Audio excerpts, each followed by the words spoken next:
Hello বন্ধুরা, আসসালামু আলাইকুম। কেমন আছেন সবাই? চলে আসলাম নতুন একটা রেসিপি নিয়ে। আজকে বানাবো তেলের পিঠা। তো তেলের পিঠা সবসময় চেষ্টা করুন মাটির জিনিসে রাখার জন্য, তাহলে তেলটা আপনার টেনে যাবে, গ্যাসের সমস্যা হবে না। তাই আমি আজকে সুন্দর একদম পারফেক্ট কত সুন্দর তেলের পিঠাটা বানানো হচ্ছে দেখেন। তাই আমি প্রথমে নিয়েছি এক বাটি আতপ চাল। যে উপকরণ লাগবে দেখেন, এক বাটি নিয়ে নিলাম আতপ চাল, আর সাথে আছে 1 কাপ ময়দা, আর সাথে আছে খেজুরের গুড়। গুড়টা হয়তো বাজার থেকে কিনে নিয়ে আসা হয়েছে, অনেকটা ময়লা থাকে, সেজন্য আমি আগে গরম করে সুন্দরভাবে বলক নিয়ে আসছে, তারপরে আমি এই গুড়টা সুন্দরভাবে ছেঁকে নেব, কারণ অনেক ময়লা থাকে, সেজন্য দেখতেই পারবেন যে কতটা ময়লা আছে এটার ভিতরে। তো আমি সুন্দরভাবে ছেঁকে নিলাম। দেখা যাচ্ছে তারা আটা দিয়ে এটা মিক্স করে মনে হয়তো মিঠাইটা বানানো হয়েছে। ছাকার পরে আমি অনেকটাই ময়লা এটার ভিতরে পেয়েছি। তো আপনারা সবসময় চেষ্টা করবেন যে খেজুরের গুড় নিয়ে আসার পরে আপনারা এটা ছেঁকে ব্যবহার করবেন, কারণ অনেক সময় পোকা থাকে। তো আমি অনেকটাই ছেঁকে নিয়েছি, কতটা ময়লা বের হয়েছে দেখেন। তাই আমি এখন যে পিঠাটা বানাবো সেই উপকরণটা আমি সব একসাথে নিয়ে নিলাম। তাই আমি এখানে 1 বাটি নিয়ে এসে আতপ চাল, শুকনা আতপ চাল গুঁড়া করা, তাই আমি দিয়ে দিলাম আতপ চালটা। তারপর দিয়ে দেবো সামান্য পরিমাণ লবণ। সবটি একসাথে মিক্স করে একটু মেখে নিতে হবে লবণটা।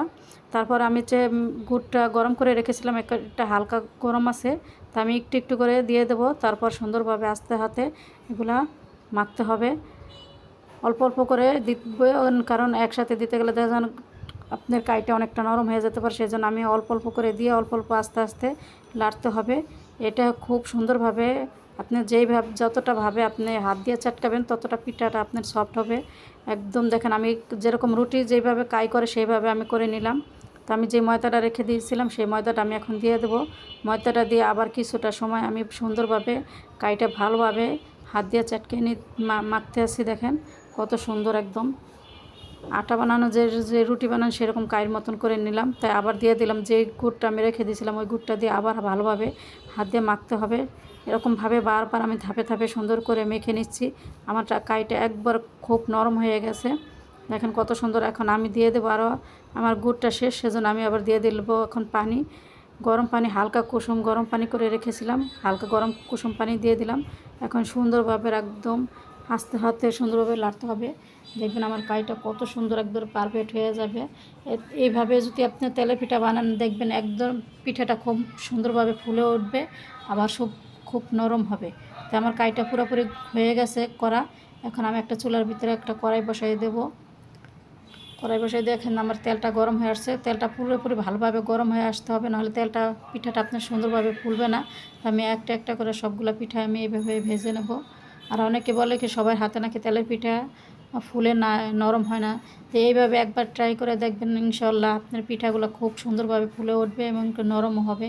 দেখেন মাশাল্লাহ আমি তেলের পিঠাটা কত সুন্দর আমার ফুলে উঠেছে। আর খেজুরের গুড়ের পিঠাটা খুবই মজার একটা পিঠা, খুব সুন্দর একটা ঘ্রাণও চলে আসে। মাশাল্লাহ খুব ভালো লাগছে পিঠাগুলা। আমার এখন তো শীত চলে আসতেছে, সেই জন্য তেলের পিঠাটা একটু বেশি বেশি সবাই পছন্দ করে। তাই মাশাল্লাহ কত সুন্দর কালারও চলে আসছে, পিঠাটা ফুলেও গেছে। তো আমি প্রত্যেকটা পিঠা এখন একে একে করে সবগুলো পিঠা আমি ভেজে নেব।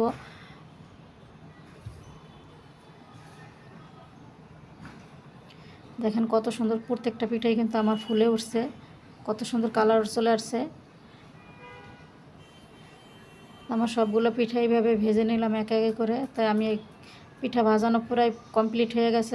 আমি মাটির একটা প্লেটের ভিতরে পিঠাগুলো নিয়ে এসে মাশাআল্লাহ দেখেন আমার সবগুলো পিঠা কত সুন্দর একদম ফুলে উঠছে, আর কত সুন্দর কালারও চলে আসছে।